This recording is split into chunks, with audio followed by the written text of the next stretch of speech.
Collins is now a convicted felon and no longer a member of Congress. Chris Collins leaving federal court in Manhattan this afternoon after pleading guilty in an insider trading case. Good evening, everyone. Thanks for joining us. I'm JEANNIE McBRIDE. We'll have a check of your weather later in the show, but let's get right to our top story first. Collins pleading guilty on the same day the U.S. House of Representatives made his official resignation. We have team coverage tonight. Jovan Vitale breaks down what Governor Cuomo had to say about a special election for the 27th Congressional District. But first, we begin with Casey Bortnick. He's live outside federal court in Manhattan. Hey, Casey. Hey, Jeannie. Now, since August of 2018, when these charges against Chris Collins were leveled, he told his constituents repeatedly that he was innocent. And many of his constituents took him at his word, even electing him back to the 27th Congressional District even after he was charged with insider trading. Well, in this courthouse behind me today, he admitted he was not innocent, admitting to passing along confidential information that helped his son Cameron avoid hundreds of thousands of dollars in losses, then lying to the FBI to cover up that crime. The now former congressman left court today after pleading guilty to securities fraud and lying to the FBI. Collins was a board member of Innate Immunotherapeutics, an Australian biotech company that had developed a drug to treat multiple sclerosis.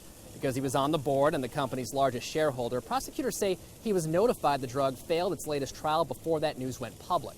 Collins told the judge today he was in an emotional state, called his son Cameron, who along with others used the information to avoid $768,000 in losses. Cameron is accused of then tipping off his future father-in-law, Stephen Zarsky, who also unloaded his shares in that company before the stock plummeted.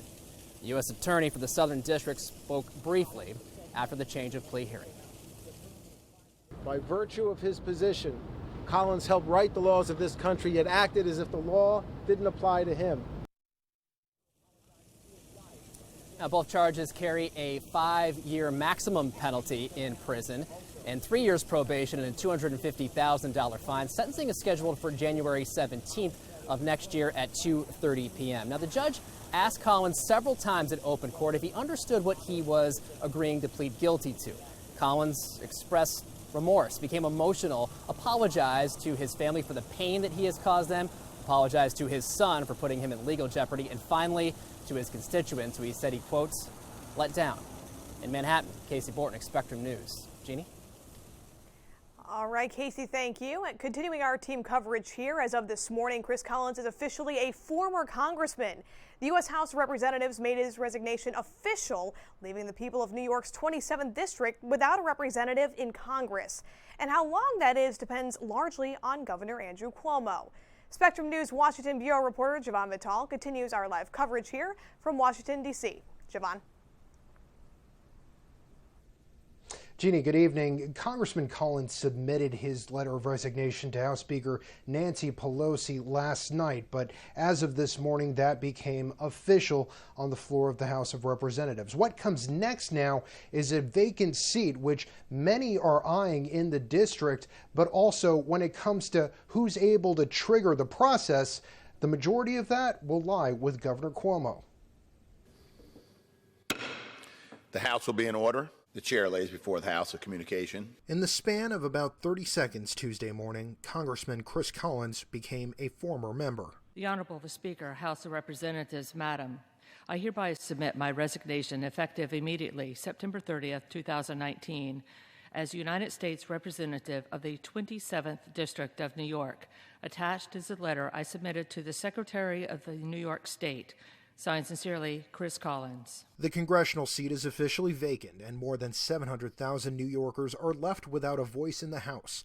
As for what's next, that's up to New York Governor Andrew Cuomo, who talked about the issue Tuesday. Democrat, Republican, we need Western New York deserves representation, so I would be inclined to fill the vacancy sooner rather than later. According to state law and legal precedent, Governor Cuomo, generally at his discretion, should make a proclamation of a vacancy, which will trigger the special election process. The field of contenders is already crowded, with a declared Democrat and several Republicans eyeing the open seat. Since it's a special election, there would be no Republican primary. GOP leaders would pick a candidate. Within 10 days of the proclamation, party leaders would file for their candidate, and between 70 to 80 days from the date of the proclamation, the special election would be held. But I can't do it for this November. The question is, when can I do it? But sooner rather than later is my inclination. President Trump won the district by 24 points in 2016. The district, considered reliably red in the past, re-elected Collins in 2018 by a margin of only around 1,000 votes. In a special election with a candidate not facing indictment, GOP strategists expect that seat to go back to being solidly red. In the meantime, issues including federal dollars for infrastructure and the fate of the Trump administration will be left without voices from the 27th. Under Clause 5D of Rule 20, the chair announces to the House that, in light of the resignation of the gentleman from New York, Mr. Collins, the whole number of the House is 433.